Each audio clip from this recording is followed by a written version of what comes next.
नमस्कार, वंदे मातरम, जय हिंद। दोस्तों, आपके सपनों का अपना परिवार धैर्य एजुकेशन क्लासेज में आप सभी का तहे दिल से स्वागत है। तो आइए आज स्टार्ट करते हैं एनसीईआरटी पैटर्न पर आधारित क्लास 10 सोशल साइंस सब्जेक्ट को।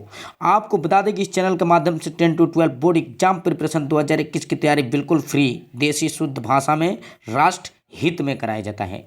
जहां पर देख पा रहे हैं हम कि कुछ अति महत्वपूर्ण बहुविकल्पी टाइप्स के प्रश्न हैं जो बोर्ड एग्जाम 2020 से रिलेटेड लिए गए हैं, यानी 2021 में इसके आने का आसार बहुत ही ज़्यादा बढ़ सकते हैं। तो इसलिए आपको बिना देर किए हुए चलते हैं हम कम टू योर पॉइंट आपके वीडियो स्टार्टिंग की तरफ। तो यहाँ पर देख पा रहे हैं हम मेरे प्यारे बच्चों की फर्स्ट नंबर जो क्वेश्चन आपको दिया गया है वो कुछ इस प्रकार से है। आप चाहें तो आंसर भी इसका अपने मन से समझ सकते हैं, दे सकते हैं, या हम पहले इसको बताने का प्रयास कर रहे हैं, उसके बाद से अगर आपको मालूम हो तो आप मिला करके कमेंट के माध्यम से जरूर बताइएगा कि कितना क्वेश्चन आपको आ रहा था इससे पहले। ठीक है, यहाँ पर दे रहा है क्वेश्चन की ज्वारीय ऊर्जा। ध्यान से देखिएगा, ज्वारीय ऊर्जा निम्नलिखित में से किस प्रकार का संसाधन नहीं है। ठीक है, यह प्रश्न है कि ज्वारीय ऊर्जा जो है निम्नलिखित में से किस प्रकार के संसाधन का संसाधन नहीं है। ठीक है, तो यहाँ पर दे रहा है पुनः पूर्ति योग्य, फिर कह रहा है अजैव, फिर कह रहा है मानवकृत, फिर कह रहा है चक्रीय। ठीक, तो इसमें हम देख पा रहे कि नहीं है। ध्यान में रखना ये बात जरूर कि नहीं है पूछा जा रहा है, इसको हाँ समझ के अगर हल कर देंगे तो गलत हो जाएगा आपका। ठीक है, तो ये देख पा रहे हैं कि ये क्या है, ये जैविक तो है, अजैव तो है ही है, चक्रीय भी करने योग्य होता है, मानवकृत होता है, साथ साथ पुनः जहाँ पर देख पा रहे हैं पूर्ति योग्य जो है ये क्या है, नहीं होता है। समझ में आ रहा है ना? तो इसलिए आपका ऑप्शन यही गलत है, इसलिए यही सही है। समझ में आ गया बात? बिल्कुल, यानी आपका ऑप्शन नंबर कौन सा सत्य हो जाएगा? तो आपका ऑप्शन नंबर हो जाएगा क सत्य मेरे प्यारे बच्चों। बिल्कुल दिमाग में बने रहिए ताकि आपको बोर्ड एग्जाम में दिक्कत ना आ सके। अब चलते हैं बिल्कुल इंपॉर्टेंट क्वेश्चन के श्रृंखला पर जो 2020 बोर्ड एग्जाम में पूछा गया है। ठीक है, यहाँ पर देख रहे हैं पंजाब में भूमि निम्नीकरण का प्रमुख कारण क्या है। ठीक है, यानी पंजाब में भूमि निम्नीकरण का मुख्य कारण क्या है ये पूछा गया है 2020 बोर्ड एग्जाम में। तो यहाँ पर पहला है खनन क्रिया, फिर यहाँ पर वनोन्मूलन, फिर कह रहा है अत्यधिक सिंचाई, फिर कह रहा है अति पशु चारण। ठीक है, तो यहाँ पर आप देख पा रहे हैं कि जो आपका आंसर हो जाएगा मेरे प्यारे बच्चों वो क्या होगा, बिल्कुल आप बता सकते हैं अत्यधिक सिंचाई। अत्यधिक सिंचाई जो पंजाब में भूमि निम्नीकरण का प्रमुख कारण है वह क्या है, तो अत्यधिक जो सिंचाई होता है उसी वजह से निम्नीकरण होता है। ठीक है, भूमि निम्नीकरण। अब इस क्वेश्चन को आपको समझ में आ गया है। चलिए नेक्स्ट क्वेश्चन की ओर चलते हैं हम। नेक्स्ट क्वेश्चन क्या है आपका, कह रहा है कि निम्नलिखित में से किस प्रांत में सीढ़ीदार या रोपानी कहते हैं खेती की जाती है। ठीक है, यानी किस प्रांत में सीढ़ीदार खेती की जाती है, आपसे प्रश्न पूछा जा सकता है। तो किस क्षेत्र में ये किया जा सकता है सीढ़ीदार खेती, तो इसको आप ध्यान में रखिएगा। पंजाब में कह रहा है, फिर कह रहा है उत्तर प्रदेश के मैदान में, फिर कह रहा है कि हरियाणा में, फिर कह रहा है उत्तराखंड में। तो मेरे प्यारे बच्चों ये क्वेश्चन जो है बहुत ही सटीक और इम्पोर्टेंट है। आप जानते हैं कि पंजाब में ऐसा होता नहीं है, उत्तर प्रदेश में हम लोग हैं तो ये देख रहे हैं ऐसा होता नहीं है, हरियाणा में भी नहीं होता है, जब पंजाब में नहीं होगा तो इसका मतलब ये है कि उत्तराखंड में जो है वो क्या होता है, सीढ़ीदार खेती की जाती है। तो आप बताएंगे उत्तराखंड में जो है सीढ़ीदार खेती की जाती है। चलिए आपको समझ में आ रहा है। अब अगले नंबर प्रश्न की ओर रुख करते हैं। अगला नंबर प्रश्न है कि इनमें से किस राज्य में काली मृदा मुख्य रूप में पाई जाती है। ठीक है, इनमें से किस राज्य में काली मृदा यानी काली मिट्टी कह रहा है कि किस राज्य में, मतलब किस रूप में पाई जाती है। ठीक है, कहाँ पर पाई जाती है, किस राज्य में पाई जाती है, बस ये प्रश्न आपसे पूछा जा रहा है। ठीक है, तो आप क्या बताएंगे कि काली मिट्टी कहाँ पाई जाती है। ठीक है, तो यहाँ पर देख पा रहे हैं कि जम्मू और कश्मीर दे रहा है, राजस्थान दे रहा है, महाराष्ट्र दे रहा है, झारखंड दे रहा है।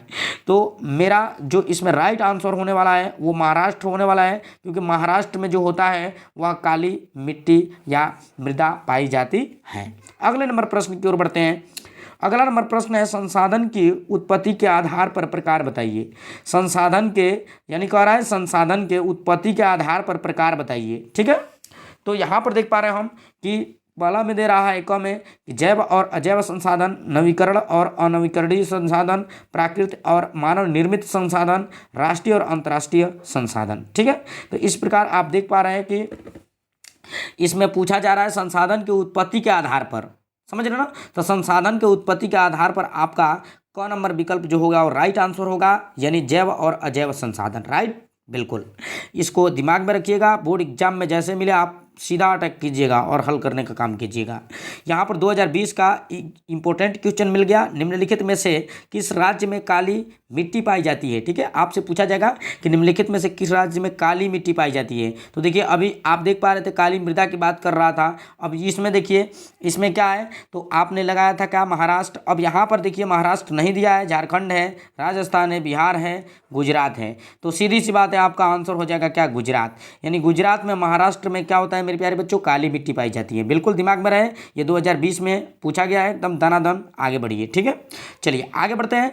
लाल पीली मिट्टी पाई जाती है। ठीक है, प्रश्न है कि लाल पीली मिट्टी पाई जाती है। 2020 एनवाई में क्वेश्चन पूछा गया है। अब इसको देखते हैं, इसका आंसर क्या हो जाएगा।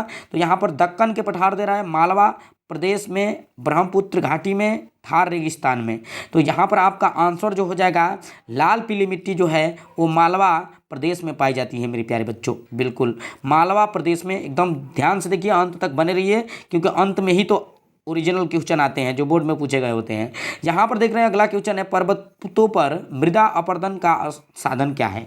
यानी पर्वतों पर मृदा अपरदन का साधन क्या है, इस चीज़ को पूछा जा रहा है। तो यहाँ पर देख पा रहे हैं कि पवन दे रहा है, हवा दे रहा है, फिर कह रहा है हिमनद दे रहा है, जल दे रहा है, पशुचारण दे रहा है। तो इसमें से आपका राइट आंसर हो जाएगा ग, जल। बिल्कुल जल होगा राइट। अगला नंबर जो प्रश्न है, भूमि एक संसाधन है। यानी भूमि कैसा संसाधन है मेरे प्यारे बच्चों? तो प्राकृतिक है कि मानव निर्मित है कि सौर ऊर्जा से निर्मित है कि उपरोक्त में से कोई नहीं। तो यहाँ पर आप देख पा रहे हैं कि जो भूमि है वो सबसे पहले क्या है? प्राकृतिक है। इसलिए आपका ऑप्शन नंबर का सत्य होता है मेरे प्यारे बच्चों। अब बढ़ते हैं अगले नंबर प्रश्न की ओर। अगला नंबर प्रश्न जो आपका दे रहा है, कह रहा है निम्नलिखित में से एक मिट्टी का प्रकार नहीं है। कह रहा है कि कौन सा ऐसा है जो मिट्टी का प्रकार नहीं है। यहाँ पर 2020 ये एनजेड में क्वेश्चन पूछा जा चुका है। कह रहा है काली मिट्टी है कि पीली मिट्टी है कि सीमेंट है कि लेटेराइट है। तो यहाँ पर कौन मिट्टी का मतलब ये क्या है? तो प्रकार नहीं है। तो आप जानते हैं कि ये भी प्रकार है मिट्टी का, ये भी है, ये भी है, लेकिन यही क्या है? नहीं है। यानी सीमेंट मिट्टी का प्रकार नहीं है। तो इस प्रकार आपका ऑप्शन कौन सा सत्य हो जाएगा मेरे प्यारे बच्चों?